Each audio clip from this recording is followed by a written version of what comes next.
approcher, la lumière est mon sauveur. Je ne crains rien. Il est mon rempart et mon ferme soutien. De qui pourrais-je avoir peur? Shalom. Nous avons aujourd'hui la croquette biblique numéro 364, tirée de Job au chapitre 42, verset 15. Il y est écrit: il n'y avait pas dans tout le pays d'aussi belles femmes que les filles de Job. Leur père leur accorda une part d'héritage parmi leurs frères.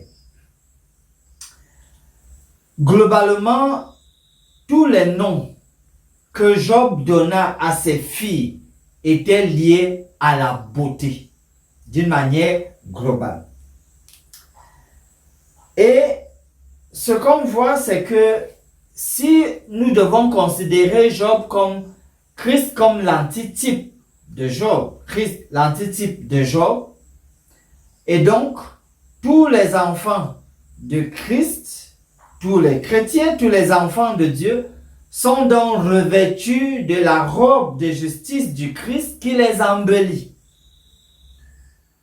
Et là, ça se fait sans exception, tout le monde. Il y a une question d'héritage ici. Job accorde aussi l'héritage à ses filles au milieu de ses fils. Il y a certaines sociétés qui estiment ne pas avoir à donner l'héritage aux filles parce que voilà, elles iront se marier. Mais peut-être que ça ne devrait pas vraiment être un problème d'accorder aussi une part d'héritage aux filles. Sur le plan spirituel symbolique, ce qui est intéressant ici, c'est de voir que tout le monde recevra le même héritage, la vie éternelle. En revenant donc sur les situations dans lesquelles parfois les malades peuvent se trouver, nous comprenons qu'il est bien d'écrire son testament à l'avance. Écrire le testament ne signifie pas qu'on va forcément mourir là.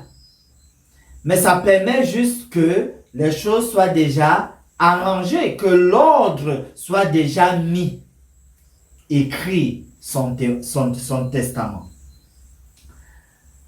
En guise de promesse. Sur la base de Galates 3, 28, il est dit ceci: il n'y a plus ni juif, ni grec, il n'y a plus ni esclave, ni libre, il n'y a plus ni homme, ni femme, car tous vous êtes un en Jésus-Christ.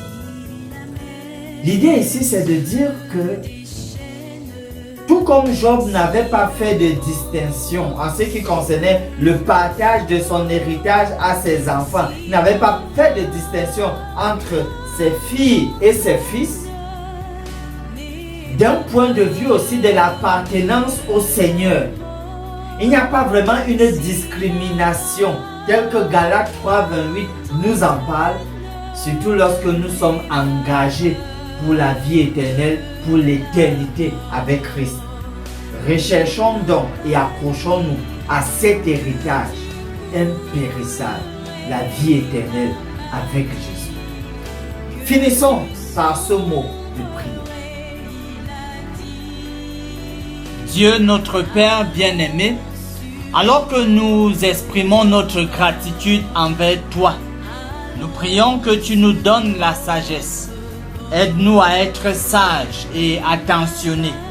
Prépare-nous à recevoir l'héritage que tu as préparé pour nous. Nous te le demandons au nom de Jésus. Amen.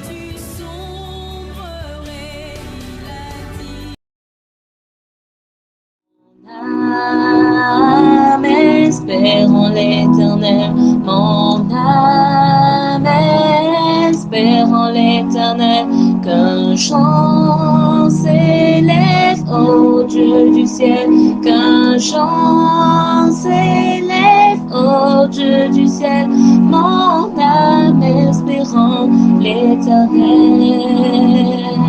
Mon âme espère